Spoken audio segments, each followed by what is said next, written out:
Good morning and welcome to Daily Scriptures. It's April 29th. We'll be reading from Ruth, the third chapter to the fourth chapter, the 22nd verse. Then Naomi, her mother-in-law, said to her, "My daughter, shall I not seek security for you, that it may be well with you? Now Boaz, whose young women you were with, is he not our relative? In fact, he is winnowing barley tonight at the threshing floor. Therefore, wash yourself and anoint yourself, put on your best garment and go down to the threshing floor. But do not make yourself known to the man until he has finished eating and drinking.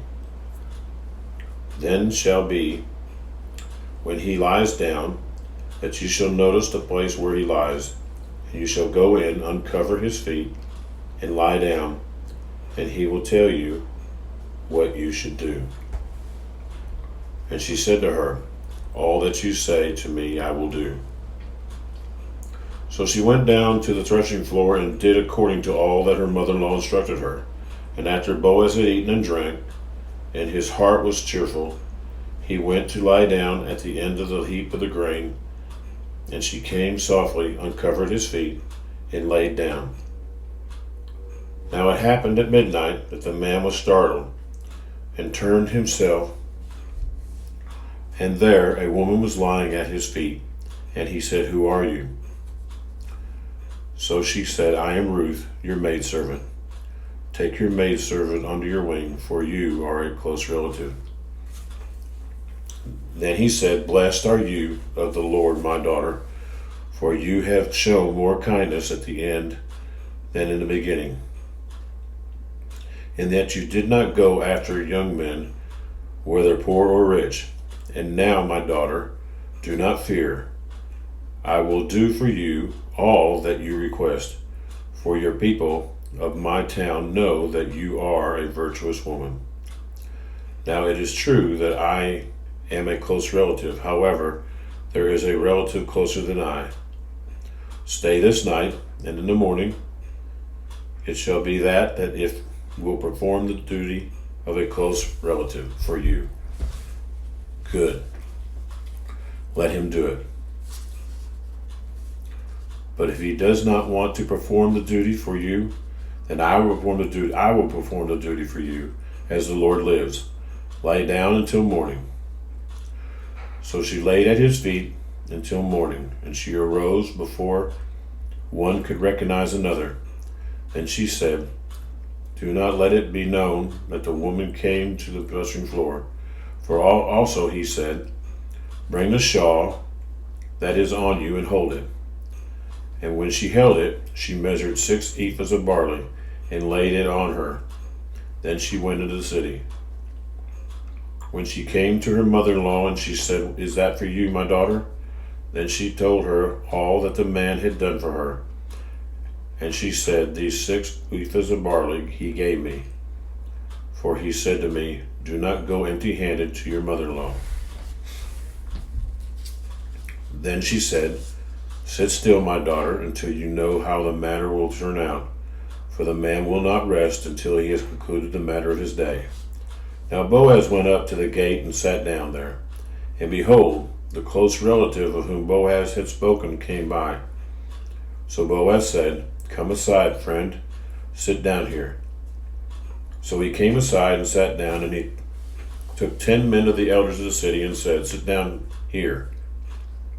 So they sat down, and she said to the close relative, "Naomi, who has come back from the country of Moab, sold the piece of land which belonged to our brother Elimelech. And I thought to inform you, saying, buy it back in the presence of the inhabitants and the elders of my people. If you will redeem it, redeem it. But if you do not redeem it, then tell me, that I may know. For there is no one but you to redeem it, and I am next after you." And he said, "I will redeem it." Then Boaz said, "On the morning you buy the field from the hand of Naomi, you must also buy it from Ruth the Moabitess, the wife of the dead, to perpetuate the name of the dead through its inheritance. And the close relative said, I cannot redeem it for myself, lest I ruin my own inheritance. You redeem my right of redemption for yourself, for I cannot redeem it. Now this was the custom in former times of Israel concerning the redeeming and exchanging to confirm anything. One man took off his sandal and gave it to the other, and this was a confirmation in Israel. Therefore the close relative said to Boaz, buy it for yourself. So he took off his sandal, and Boaz said to the elders and all the people, you are witnesses this day that I have bought all that was Amalek's, and all that was Chilion's and Mahlon's from the hand of Naomi. Moreover, Ruth the Moabitess, the widow of Mahlon, I have acquired as my wife, to perpetuate the name of the dead through the inheritance, and the name of the dead may not be cut off from among his brethren and from his position at the gate. You are my witnesses this day. And all the people who were at the gate and the elders said, we are witnesses. The Lord make the woman who was coming to your house like Rachel and Leah, the two who built the house of Israel. And may you prosper in Ephrathah, and be famous in Bethlehem. May your house be like the house of Perez, whom Tamar bore to Judah, because of the offspring which the Lord will give you from this young woman. So Boaz took Ruth, and she became his wife. And when he went into her, the Lord gave her conception, and she bore a son. And the woman said to Naomi, blessed be the Lord, who has not left you this day without a close relative, and may his name be famous in Israel. And may he be to you a restorer of life and a nourisher of your old age. For your daughter-in-law who loves you, who is better to you than 7 sons, has borne him. Then Naomi took the child and laid him on her bosom, and became a nurse to him. Also the neighbor woman who gave him a name, saying, this is a son born to Naomi. And they called his name Obed. He is the father of Jesse, the father of David.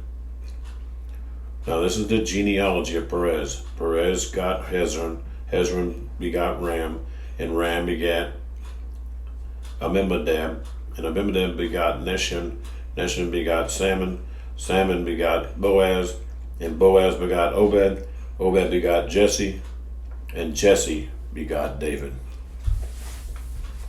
Psalms 52, 6-9. The righteous also shall see and fear, and shall laugh at him, saying, here is the man who did not make God his strength, but trusted in the abundance of his riches, and strengthened himself in his wickedness. But I am like a green olive in the tree house of God. I trust in the mercy of God forever and ever. I will praise you forever, because you have done it. And in the presence of your saints, I will wait on your name, for it is good. Proverbs 15, 6-7. In the house of righteousness there is such treasure, but in the revenue of the wicked is trouble. The lips of the wise disperse knowledge, but the heart of the fool does not do so. Luke 20, 1-26. Now it came on one of those days, as he taught the people in the temple and preached the gospel, that the chief priests and the scribes, together with the elders, confronted him and spoke to him, saying, tell us by what authority you are doing these things, or who is he who gave you this authority? And he answered and said to them, I also will ask you one thing, and answer me. The baptism of John, was it from heaven or from men? And they reasoned among themselves, saying, if we say from heaven, he will say, why then did you not believe him? And if we say from men, all the people will stone us, for they are persuaded that John was a prophet. So they answered that they did not know where it was from. And Jesus said to them, Neither will I tell you by what authority I do these things. And he began to tell the people this parable. A certain man planted a vineyard, released it to his vine dressers, and went into a far country for a long time. Now, at vintage time, he sent a servant to the vine dressers, that they might give him some of the fruit of the vineyard. But the vine dressers beat him and sent him away empty-handed. Again he sent another servant, and they beat him also, treated him shamefully, and sent him away empty-handed. And again he sent a third, and they wounded him also, and cast him out. Then the owner of the vineyard said, What shall I do? I will send my beloved son. Probably they will respect him when they see him. They reasoned among themselves, saying, This is the heir. Come, let us kill him, and the inheritance may also be ours. Excuse me. So they cast him out of the vineyard and killed him. Therefore, what will the owner of the vineyard do to them? He will come and destroy those vine dressers and give the vineyard to others. And when they heard it, they said, Certainly not. Then he looked at them and said, What then is this that is written? The stone which the builders rejected has become the chief cornerstone. Whoever falls on that stone will be broken, but on whomever it falls, it will be grind him to powder.